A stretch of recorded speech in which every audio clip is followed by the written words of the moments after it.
तो अभी दोपहर के 12 बज रहे हैं और आज 12 बजे इतना बढ़िया मौसम हो रहा है ना, मतलब मन कर रहा है कि घूमने चले जाऊँ। ऐसे बादल मस्त, हल्की हल्की बारिश हो रही है। आपको दिखाता हूँ मौसम, ये देखो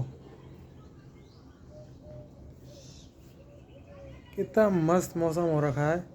मतलब कहीं घूमने जाने का मन कर रहा है सही बताऊँ तो, लेकिन कहाँ जाएँ घूमने समझ नहीं आ रहा।